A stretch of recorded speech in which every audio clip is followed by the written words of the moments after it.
अरे किसी को बताना मत आनंद, लेकिन ऐसा लगता है कि जैसे वहां कोई खजाना छुपा हो सकता है।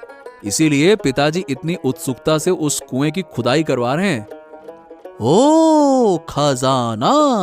लेकिन दादा, हमारे पूर्वज तो इतने धनी थे नहीं, फिर हमारे लिए खजाना कौन छोड़ जाएगा? अरे छोटे, अब देख मुझे ये सब नहीं पता, लेकिन अगर सच में खुदाई के बाद कुछ मिला तो सारे रहस्य अपने आप खुल जाएंगे और किसी को भनक ना लगे, इसीलिए मैंने मुरली को काम सौंपा है। अब वो थोड़ा सीधा साधा है, कुछ समझेगा नहीं। समझ गया ना? तू भी किसी से कहना नहीं। अगर सच में खजाना मिल गया तो मैं पिताजी और भैया को उसमें से कुछ भी नहीं दूंगा। वो खजाना सिर्फ मेरा होगा, मेरा। हाँ। मुरली जरूरी औजार लेकर किशन लाल के घर पहुंचता है और खुदाई शुरू करता है, लेकिन कुछ देर खुदाई के बाद ही थककर बैठ जाता है। तभी किशन लाल वहां आता है और मुरली को आराम करते देखकर बहुत गुस्सा हो जाता है। अरे क्या तुझे आराम करने के लिए मैंने यहाँ बुलाया है? यहाँ क्यों बैठा हुआ है? मैं खुदाई कर रहा था बाबू, लेकिन अचानक से बहुत थकावट महसूस हुई तो सोचा थोड़ा आराम कर लूं। अरे तेरे जैसे आलसी आदमी को रखना ही मेरी सबसे बड़ी गलती थी। प्रणव ने पता नहीं क्या सोचकर इतना बड़ा काम तुझे सौंप दिया, मैं खुद नहीं समझ पा रहा हूँ। आलसी कहीं का। अरे अगर मेरे काम से इतनी ही परेशानी है तो ठीक है, ये रहा आपका फावड़ा, ये रहा आपकी जमीन, किसी और को बुला के खुदाई करवा लो। अरे सिर्फ 2 पैसे का किसान होकर मुझसे ऊंची आवाज में बात कर रहा है? ठीक है, मैं और मेहनती आदमी लाऊंगा। अब तुझे इस काम की जरूरत नहीं है, निकल जा यहाँ से, चल निकल जा। हाँ तो ठीक है, मैं भी जा रहा हूँ। आपके इस बुरे बर्ताव के बाद कौन यहाँ काम करेगा, मैं भी देख लूंगा। बड़े आए। मुरली अपना सामान लेकर वहाँ से निकलने ही वाला था, तभी प्रणव उसे देख लेता है और रोकता है। अरे मुरली, तू तो जानता है ना कि पिताजी का स्वभाव थोड़ा गुस्सैल है और ये काम उनके लिए बहुत महत्वपूर्ण है, इसीलिए तो वो इतना परेशान है। इतना सोच मत तू। नहीं दादा, जहाँ मेरी इज्जत नहीं वहाँ मैं लाखों रुपए लेकर भी काम नहीं करूँगा। मैं तो आराम से घर पे पड़ा रहूंगा, मुझे क्या जरूरत है। हाँ, मैं जानता हूँ कि तू बहुत आहत हुआ है, लेकिन मेरी बात समझ, मैं सच कह रहा हूँ। पिताजी ने जो भी कहा गुस्से में कहा, और तू पिताजी की बातों का बुरा मत मान। बड़े बूढ़े हैं, एक कान से सुन दूसरे कान से निकाल दे। तू तो मेरा भरोसेमंद आदमी है ना, मैं चाहता हूँ कि तू ये काम कर, तू ही कर, इसीलिए मैं तेरे पास आया, समझा? चल। हालांकि मुरली जाने के लिए तैयार था, लेकिन प्रणव के बार बार समझाने पर वो फिर से काम पर लग जाता है। गुप्त कुएं की बात जानने के बाद से आनंद के मन में खजाने का लोभ घर कर जाता है। वो योजना बनाने लगता है कि कैसे अपने पिता और भाई को रास्ते से हटाकर सारा खजाना और संपत्ति अकेले हड़प कर सके, लेकिन इतना बड़ा काम अकेले कर पाना उसके लिए संभव नहीं था। इसलिए वो चालाकी से आस्था को इसमें शामिल करना चाहता है और उसकी मदद से अपने पिता और भाई को रास्ते से हटाना चाहता है।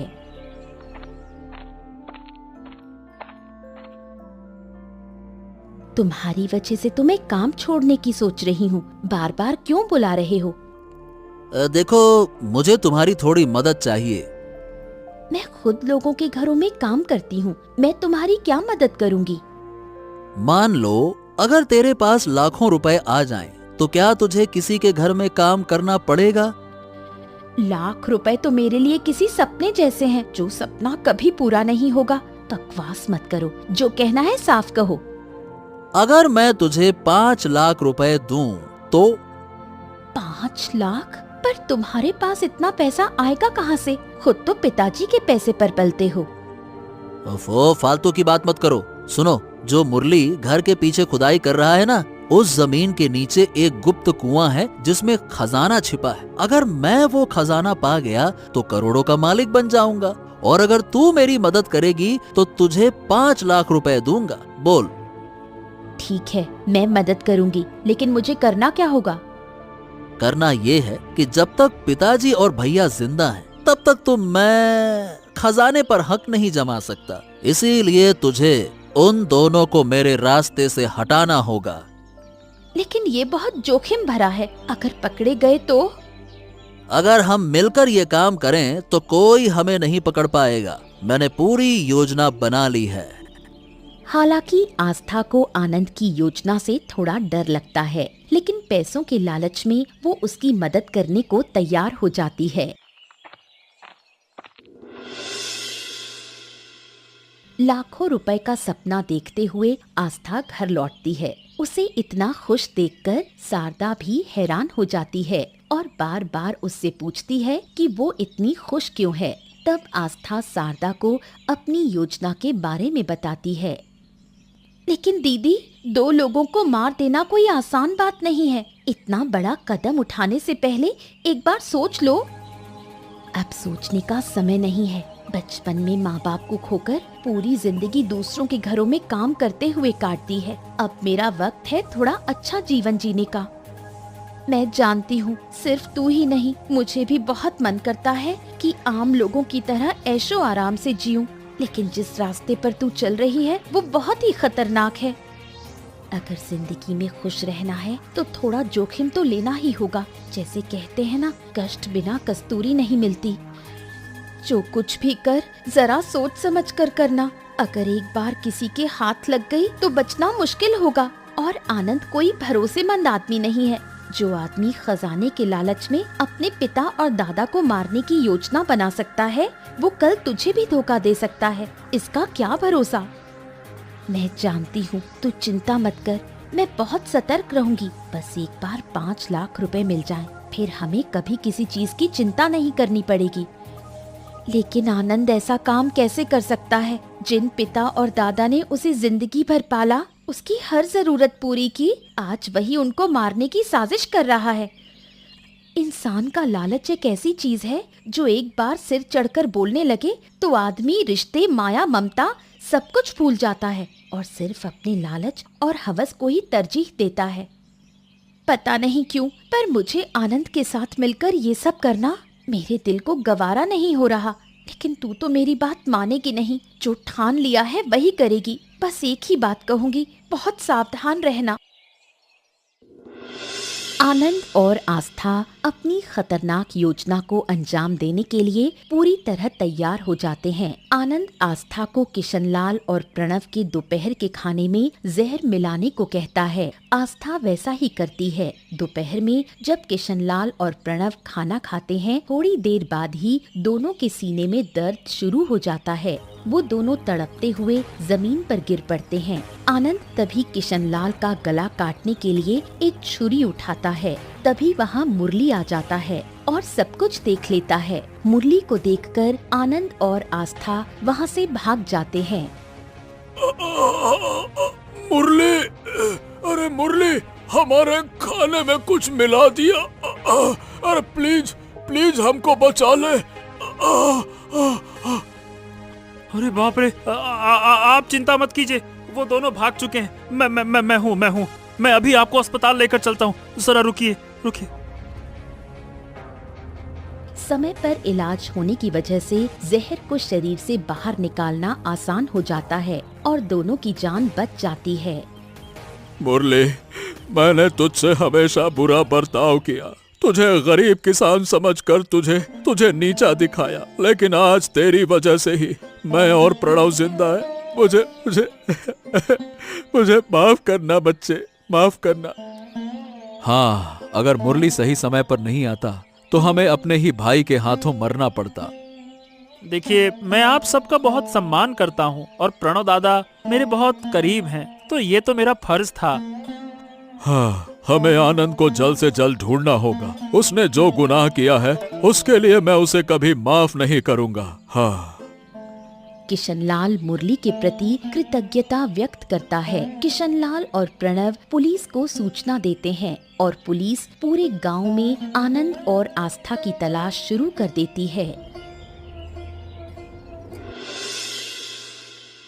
कई दिनों की खोज के बाद आखिरकार पुलिस आनंद और आस्था को ढूंढ निकालती है। वो दोनों गांव से थोड़ी दूर पहाड़ की एक गुफा में छिपे थे। आनंद के पकड़े जाने के बाद किशन लाल बहुत गुस्से में आ जाता है और अदालत में याचिका दायर करता है कि उन्हें कड़ी से कड़ी सजा दी जाए। मुरली फिर से कुआं खोदने का काम शुरू कर देता है। तभी जमीन के नीचे से कुछ सुनहरी रंग की चीज बाहर निकलती है। अरे वाह, आखिरकार पानी मिल गया। लेकिन ये तो पानी जैसा लग नहीं रहा। बाप रे, ये कितना चमक रहा है। ये क्या है? अरे ये पानी नहीं है, ये तो सोने की तरह चमक रहा है। ओह, मुझे तुरंत प्रणव दादा को बुलाना होगा। मुरली दौड़कर जाकर प्रणव और किशनलाल को बुला लाता है और उन्हें दिखाता है। प्रणव ध्यान से देखकर समझ जाता है कि वो वास्तव में सोना है। बाप रे पिताजी, ये तो सोना है। यानी कि रामेश्वर जी ने जो कुएं के बारे में कहा था वो कोई साधारण कुआं नहीं था, ये तो एक सोने का कुआं है। हाँ, मैंने सुना था कि लगभग 600 साल पहले इस गांव में एक कुआं था, लेकिन समय के साथ वो भर गया था। इसका मतलब रामेश्वर मुझे यही बताना चाहता था और हमने उसे फिर से खोज निकाला।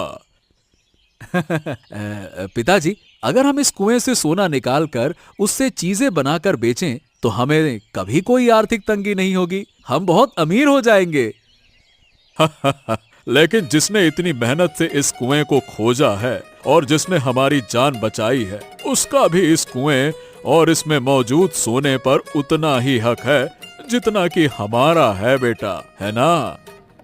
प्रणव किशनलाल की बातों से सहमत होता है। इसके बाद वो सभी मिलकर कुएं से सोना निकालकर उससे विभिन्न आभूषण और वस्तुएं बनाकर बेचने लगते हैं। कुछ ही सालों में मुरली बहुत अमीर बन जाता है, एक बड़ा मकान बनाता है और अपनी माँ विमला को लेकर वहाँ सुख शांति से जीवन व्यतीत करता है। दूसरी ओर आनंद और आस्था जेल की अंधेरी जिंदगी में सड़ते हैं। भले ही थोड़ा आलसी था, पर उसकी ईमानदारी ने उसे बहुत आगे पहुंचा दिया और आनंद का लालच उसकी जिंदगी को अंधकार में धकेल देता है।